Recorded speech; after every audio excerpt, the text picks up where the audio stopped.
తమిళ అమ్మాయి తెలంగాణ అబ్బాయి ఇవాళ మా ఇంట్లో అయితే బచ్చల కూర పచ్చడి మాట ఎలా చేద్దాం అనేది చూద్దాం. మనము సన్నంగా అయితే కట్ చేసేసుకున్న బచ్చల కూర, పచ్చిమిరపకాయలు, చింతపండు నానబెట్టేసుకున్న ఎలా చేద్దాం అనేది చూద్దాం. మనము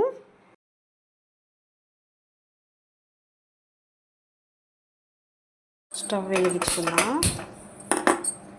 చిన్న మూకు పెట్టేద్దాం. మనము ఇప్పుడు వేసుకుందామండి. కొంచెం ధనియాలు, శనగపప్పు,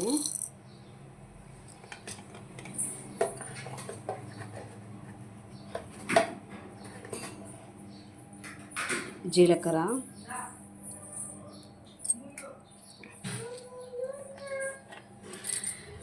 ఎల్లిపాయ మంచిగా వేసుకుందాం.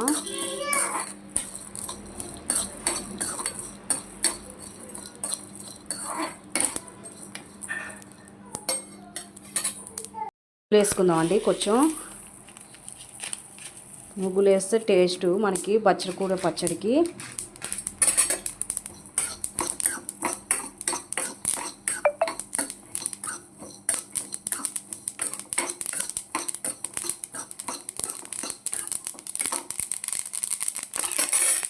స్టవ్ బంద్ చేసేద్దాం.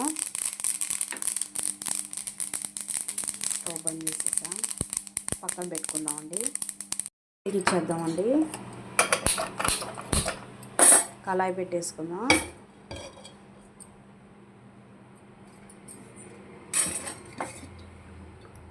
ఆయిల్ వేసుకుందాం. పచ్చిమిరపకాయను బచ్చల కూర వేపుకోవాలి కండి.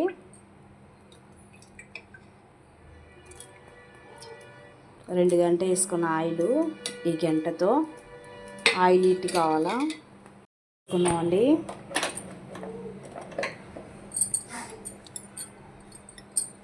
ఇదండి, నేనైతే పచ్చిమిరపకాయ ఒక 8-10 దాకా తీసుకున్నాను అండి. పచ్చిమిరపకాయ 4 కట్టలు బచ్చల కూరకు. కారం మనం సరిపోగా ఎలా తింటాము అలా కారం ఎక్కువ కావాలంటే వేసుకోవచ్చు.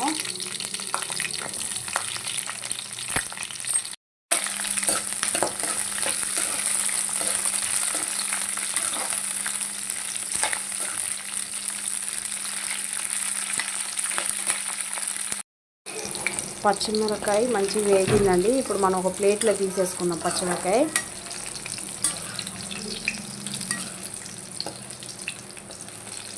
పచ్చివాసన అన్నీ పోయింది మనకి, చూసారుగా. ఇది ఒక ప్లేట్లో తీసేసుకున్నాం. ఒక ప్లేట్లో అయితే తీసేసుకున్నాం. ఇప్పుడు మనము బచ్చల కూర కట్ చేసుకున్నాం కండి, అది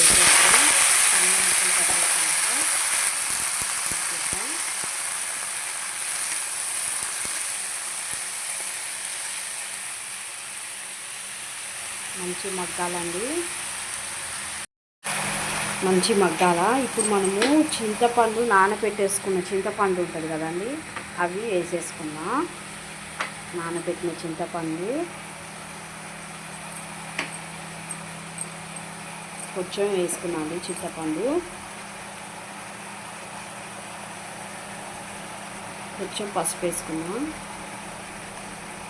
మంచిగా మనకి బచ్చల కూరలో ఉడికిపోతుందన్నమాట చింతపండు.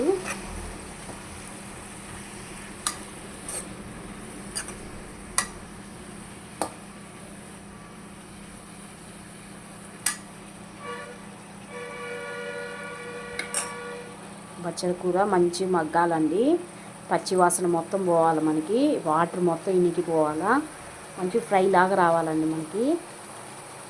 వాటర్ మొత్తం ఇంకింది. ఇప్పుడు మన చింతపండు ఉంది కదా, మంచి మగ్గుతుంది. బచ్చల కూర చూసారా ఎంత కొంచెం అయింది. 4 కట్టలు బచ్చల కూర వేసానండి. కొంచెమే అవుతుంది మనకి.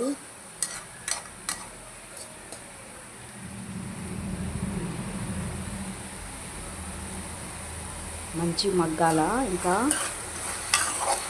కొంచెం పచ్చి వాసన అనేది ఉంటుందండి మనకి. మంచి ఫ్రై కావాలన్నమాట. ఆయిల్ మొత్తం పైకి తేలాలండి.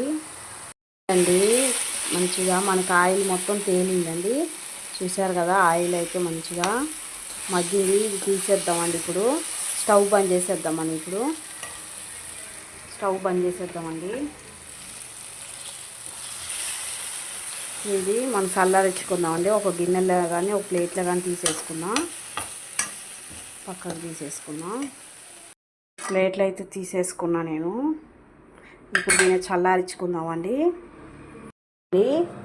ధనియాలు, శనగపప్పు, ఎల్లిపాయ, పల్లీలు, నువ్వులు మాట ఇవి మనం మిక్సీకి వేసేసుకుందాం. మిక్సీ పట్టేసుకుందాం. అట్లానే మనం పచ్చిమిరపకాయ వేయించేసుకున్నాం కదండి, ఆ పచ్చిమిరపకాయ కూడా వేసేసుకుందాం. ఉప్పు సరిపోగా వేసుకుందాం అండి. ఉప్పు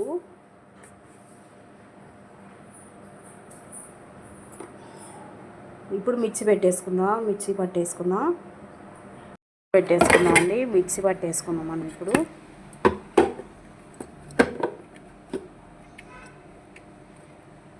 మిక్సీ పట్టేద్దాం. అయిపోయిందండి, మెత్తగా అయిపోయింది. ఇప్పుడు మనము ఇది వేసేసుకుందామండి. బచ్చల కూర మగ్గించాం కదా, బచ్చల కూరను మన చింతపండు అది మిక్సీ జాడికి వేసేసుకుందాం మనము. ఇది కూడా కొంచెం ఒక్క తిప్పు తిప్పి పని చేసేద్దామండి మనము. ఒక తిప్పు పని చేసేద్దాం మనము.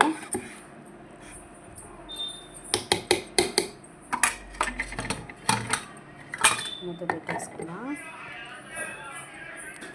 పెట్టేద్దామండి. ఒక్క తిప్పు తిప్పేద్దాం మనము.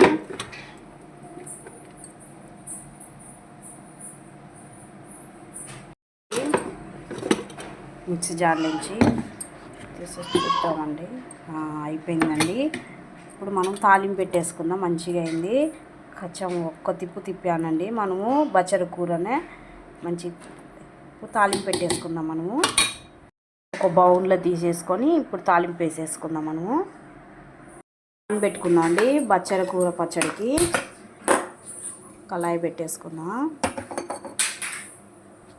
కళాయి హీట్గా అనిద్దాం. బచ్చల కూర అయితే ఒక బౌల్లో తీసేసుకున్నామండి. వేసుకుందామండి. కొంచెం చాలండి, ఆయిల్ ఎక్కువ అవసరం లేదు మనకి. ఆయిల్ హీట్గా అయిందా, గింజలు వేసేసుకుందామండి. ఎండుమిరపకాయలు వేసేసుకుందాం.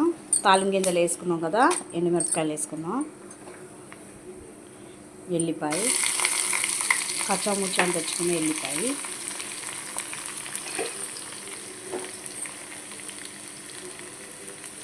కరివేపాకు వేసుకుందాం. ఇంగువ కొంచెం,